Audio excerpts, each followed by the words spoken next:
Assalamualaikum warahmatullahi wabarakatuh. Saya Zairi bin Yusof, penyelia projek Water in Brake Fluid Detector.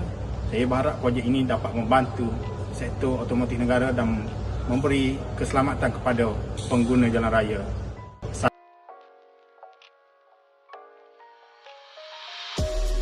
Projek ini berfungsi untuk mengesan kandungan air dalam minyak brake.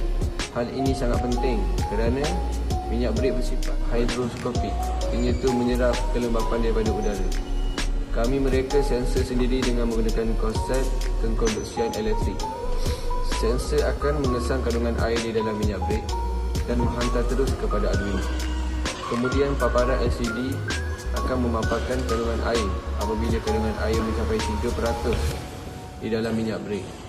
Dan buzzer LED akan mengeluarkan signal amaran selama 30 saat. Kemudian paparan LED akan memaparkan sila tukar berdalih brake. Problem statement. Kegagalan sistem brake secara tiba-tiba. Yang kedua, kebanyakan pengguna tidak tahu tarikh luput berdalih brake. Yang ketiga, tiada sistem amaran awal secara nyata. Hygroskopik ialah sifat bendalih brake yang menyerap kelembapan udara dari atmosfera menyebabkan kehadiran air di dalam bendalih brake yang akan menurunkan prestasi brake. Department of Transportation DOT Amerika adalah sebuah badan yang berautoriti berkaitan standard penguasaan bendalih brake. DOT menyatakan kadar penerapan kelembapan oleh bendalih brake adalah 1% hingga 3% setiap tahun dan boleh mencapai sehingga 3.7% kandungan air. Akak didih bendalih brake mula menurun dan risiko penghasilan udara amat tinggi ketika sistem brake beroperasi dalam situasi ekstrim. Penyelesaian masalah. Jadi macam mana kita nak tahu keadaan bendalih brake ni sebelum terlambat? Di sinilah teknologinya masuk. Inilah dia pengesan air dalam bendalih brake, satu sistem amaran awal pintar untuk kereta anda. Sistem ni berfungsi dalam 3 langkah mudah: sensor, kesan air, unit kawalan proses data dan terus bagi amaran. Sensor ni dipasang terus dalam takungan bendalih brake untuk dapatkan bacaan masa nyata yang paling tepat. Ia guna satu prinsip fizik yang bijak, iaitu kekondaksian untuk bezakan bendalih tulen dengan yang dah tercemar. Apa yang menarik, sistem ni sangat jitu. Ia akan beri amaran tepat pada ambang bahaya 3% tu. Dan ia pastikan anda takkan terlepas pandang amaran tu. Ada lampu, teks yang jelas dan juga bunyi buzzer. Impak projek. Impak dari projek inovasi ini boleh dikategorikan kepada 2. 1. Impak kepada pengguna. Impak pada pengguna.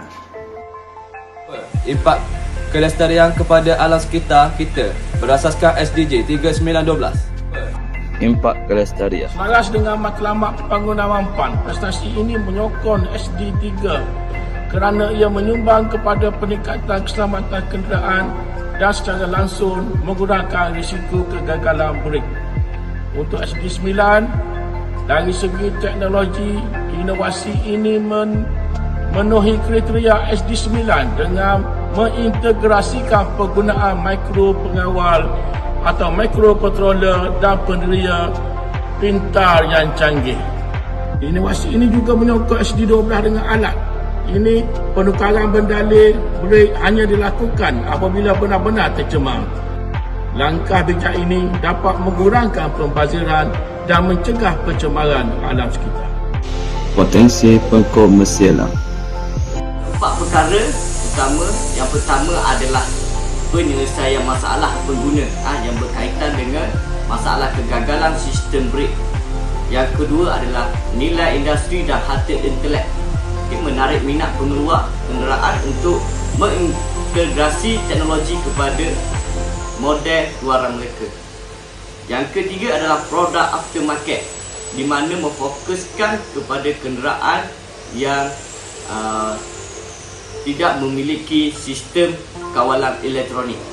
Dan yang keempat adalah produk yang ditunggu oleh pengguna bagi memenuhi keperluan sebenar pengguna yang sekian lama tiada penyelesaian praktikal di pasaran.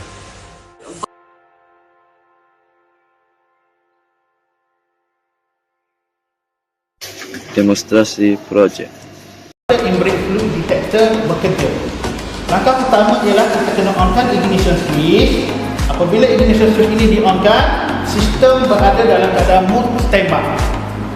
Okey, untuk pengujian kandungan air dalam water brake, bendali brake, saya ada 3 sampel kat sini, 0%, 1% dan 2%.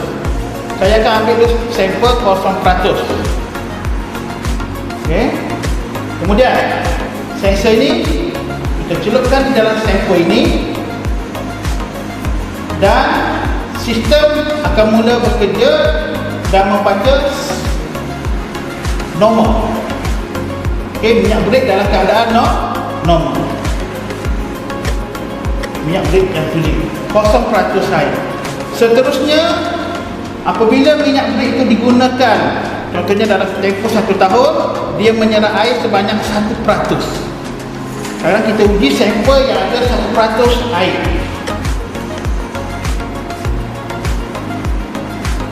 Okey, sekarang ni kat panel menunjukkan bacaan 1% dan dia masih normal.